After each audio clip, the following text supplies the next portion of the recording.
ఓం నమో నారాయణాయ నమస్వాయ. మహాభారతంలో వనపర్వం అండి. వనపర్వంలో వచ్చేసి అరణ్య పర్వంలో ఉన్నాం. ఇందులో సౌనకుడు వచ్చేసి ధర్మరాజు కొన్ని విషయాలు చెప్పాడు. ధర్మరాజు మరలా సౌనకుడిని చెప్పున్నాడు. ఇక తర్వాత అసలు మనిషి అన్నవాడు సంకల్పం అనే బీజం గల కాముని యొక్క విషయాలనే బాణాలచే పట్టబడతాడు. అగ్ని పట్ల లోభంతో పురుగు అగ్నిలో పడిపోతుంది, అలాగే మానవుడు కూడా లోభాగ్నిలో పడిపోతాడు అని చెప్పేసి అన్నారు. కంటిన్యూషన్. ఆపై యథేచ్ఛగా ఆహార విహారాలచే మోహితుడై మహామోహమయమైనటువంటి విషయ సుఖంలో మునిగిపోతాడు, తను తెలుసుకొనలేడు. ఇందని చెప్పినాను కదా, ఆహార విహారాలచే, దట్ మీన్స్ ఇదే పొట్టక ఆహారం, ఇంకా వాడుకున్న కామ కోరికలు తీర్చుకోవటం కోసం వాటి మునిగిపోతాడు. చివరికి తను తెలుసుకోలేడు. ఈ విధంగా అవిద్య కర్మ తృష్ణలచే చక్రం వలె సంసారంలో తిరుగుతూ వివిధ యోనులందు పడుతున్నాడు. అంటే మరల జన్మలెత్తుతూ ఉన్నాడు. వివిధ యోనులందు అంటే తల్లి గర్భంలో అన్నట్టు. మనిషి జన్మ, నెక్స్ట్ కుక్క జన్మ, పెట్ట జన్మ, పక్షి జన్మ, తర్వాత చేప జన్మ, క్రూరమృగాలు, ఇలా రకరకాలుగా. అంటే ఈ భావబంధాల వల్ల వాడు ప్రతిసారి పుడుతూనే ఉంటాడు. వాడు ముక్తి కలగదు. బ్రహ్మ మొదలుకొని గడ్డిపోచ వరకు అన్ని ప్రాణుల్లోనూ ఆకాశంలో, జలంలో, భూమి మీద మరలా పుడుతున్నాడు. ఇందా చెప్పిందే. అజ్ఞానులైనటువంటి మానవుల గతి ఈ విధంగా ఉంటుంది. ఇక ధర్మమునందు శ్రేయస్సునందు తత్పరులై మోక్షాసక్తి గల వివేకుల గతిని గురించి చెప్తాను విను అని చెప్పేసి అంటున్నాడు. మోక్షాన్ని కోరుకునే వాళ్ళు ఎలా ఉంటారు? కర్మను చేయి విడిచిపెట్టు అని వేదవచనం. అందువల్ల ఈ ధర్మాలన్నింటినీ కూడా అభిమానంతో నేను చేస్తున్నాను అనే భావంతో చేయరాదు. పని చెయ్యి, తర్వాత దాన్ని వదిలేసాయి, దాన్ని పట్టుకుని ఎలాడడం మాకు అన్నట్టు అంటున్నారు కదా. అలా అని చెప్పేసి ఈ ధర్మాలన్నింటినీ మీద అభిమానంతో నేను చేస్తున్నాను అనే భావంతో మరలా చేయకూడదు. వాళ్ళు చెప్పినట్టు నేను చేస్తున్నా కాదు, నువ్వు చేయి, అది నీ డ్యూటీ. యజ్ఞం, అధ్యయనం, దానం, తపస్సు, సత్యం, క్షమ, ఇంద్రియ నిగ్రహం, లోభం లేకుండా, ఈ 8 ధర్మ మార్గాలు.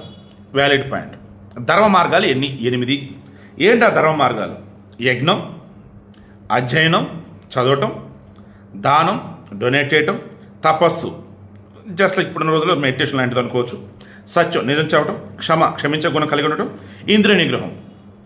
ఇంద్రియ నిగ్రహం అంటే ఎలా చెప్పాలి? మనకు వస్తున్నటువంటి విపరీతమైన కోరికలు కంట్రోల్ చేసుకోవడం అన్నట్టు. లోభం లేకుండా, లోభం అంటే మీకు తెలిసిందే కదా, దురాశ లాంటిది అనుకోవచ్చు, పిసినార్తనం లాంటిది అనుకోవచ్చు, లైక్ అలా. ఇవి 8 కూడా ధర్మ మార్గాలు. ఇందులో మొదటి 4 యజ్ఞాధ్యయన దాన తపస్సులు పితృయాన మార్గంలో ఉంటాయి. అనగా వీటిని సకామంగా ఆచరిస్తే పితృయాన మార్గంలో తీసుకెళ్లిపోయి వెళ్తాయి. అగ్నిహోత్రాది కర్మలు అవశ్యకరణీయాలు. అభిమానాన్ని విడిచి కర్తవ్య బుద్ధితో ఇది చేయాలి.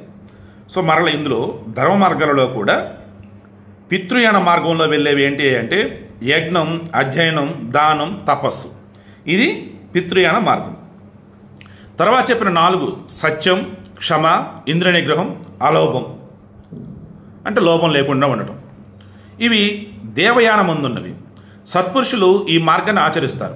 అష్టాంగ మార్గం ద్వారా విశుద్ధాత్ముడై వీటిని ఆచరించాలి. సంపూర్ణంగా సంకల్ప సంబంధం వలన బాగుగా అంతర్బాహ్యేంద్రియాలను నిగ్రహించడం వల్ల, చక్కగా అహింసాది వ్రతాలను ఆచరించడం వల్ల, చక్కగా గురువును సేవించడం వల్ల, యోగ సాధనోచితమైనటువంటి ఆహారం తీసుకునడం వల్ల, బాగుగా వేదాధ్యయనం వల్ల, సంపూర్ణ కర్మ సన్యాసం వల్ల, మనోవృత్తుల సంపూర్ణ నిగ్రహం వల్ల మానవుడు పరమ కళ్యాణ స్థితిని పొందుతాడు. పైన చెప్పినవన్నీ కూడా ఫాలో అవటం అని అట్టి ఇదంతా ఓకే. సంసారాన్ని జయించాలనే కోరికల మానవులు రాగద్వేష వినిరుక్ములై ఈ విధంగా కర్మలను ఆచరిస్తారు. ఇటువంటి నియమాలు పాటించి దేవతలు ఐశ్వర్యాన్ని పొందారు. సత్యం, క్షమ, ఇంద్రియ నిగ్రహం, అలోభం ఇవి దేవయానం. ఇది ఎవరైతే ఫాలో అవుతారో వాళ్ళు దేవతలలాగా అంత గొప్ప స్థానాన్ని చేరుతారన్నట్టు అనుకోవచ్చు. రుద్రులు, సాజులు, ఆతిథ్యులు, వశువులు, అశ్వినులు యోగైశ్వర్యంతో కూడి ఈ జనులందరినీ కూడా రక్షించి పోషిస్తున్నారు. కౌంతేయ, అదేవిధంగా నీవు కూడా పూర్తిగా ఇంద్రియ నిగ్రహం వహించి తపస్సు చేత సిద్ధిని, యోగ సిద్ధిని పొందు. యుద్ధాది కర్మలచే పితృమాతృమయ అయినటువంటి సిద్ధి కలుగుతుంది. దానిని ఇప్పటికే నీవు పొందావు. యజ్ఞ యుద్ధాది కర్మల వల్ల పితృమాతృమయ అయినటువంటి సిద్ధి కలుగుతుంది. సిద్ధి నీకు ఆల్రెడీ వచ్చేసింది. ఇప్పుడు తపస్సు ద్వారా యోగ సిద్ధిని సాధించు. దాని చేతనే బ్రాహ్మణుల ధారణ పోషణలు జరుగుతాయి. కాబట్టి నువ్వు తపస్సు చేయి, యోగ సిద్ధి లభించింది. నీకు యోగ సిద్ధి వచ్చిందనుకో, దానితో ఇక్కడ ఉన్నటువంటి బ్రాహ్మణులకి మొత్తం కూడా నువ్వు పోషించగలిగే విధంగా నీకు జరగాల్సిన మంచి జరిగిద్దయ్యా అన్నాడు. సిద్ధులు తాము కోరుకున్న వాటిని సిద్ధులు తాము కోరుకున్న వాటిని తమ తప ప్రభావం చేతనే పొందుతారు. అందువల్ల తపస్సును ఆచరించి నీ మనోరథాన్ని పూర్తి చేసుకో. నీకు ఆల్రెడీ సిద్ధి చేకూరిందయ్యా. తపస్సిద్ధి కలగాలి అన్నప్పుడు తపస్సు చేయి, యోగ సిద్ధి కూడా వచ్చింది. సిద్ధి యోగ సిద్ధి కనుక నువ్వు పొందినట్టు నువ్వు ఏది కోరుకుంటే అది నీ వశం అయిద్దయ్యా. వశం అన్నవాడు కూడా యూజ్ చేయకూడదు, నువ్వు ఏది కోరుకుంటే జరిగిద్ది అన్నట్టు. సో బ్రాహ్మణుడు అంత మంచి అనుకుంటున్నావు కదా, చెయ్యి, తపస్సు చెయ్యి అని అన్నాడు. సో ఈ మధ్యకాలంలో ఈరోజు ఎపిసోడ్ నాకు చాలా బాగా నచ్చిందండి. ఓకేనా, 8 ధర్మ మార్గాలు, అందులో 4 ఏ మార్గం, ఇంకో 4 ఏ మార్గం. ఫైనల్లీ మనిషి అన్నవాడు కోరుకున్న జరగాలంటే ఏం చేయాలి, సిద్ధి యోగ సిద్ధి, ఈ 2 ఎలా ఏంటి, ఇవన్నీ ఈరోజు డిస్కస్ చేసాం. ఖచ్చితంగా ఈ వీడియో అయితే అందరికీ షేర్ చేయండి. ఓకేనా.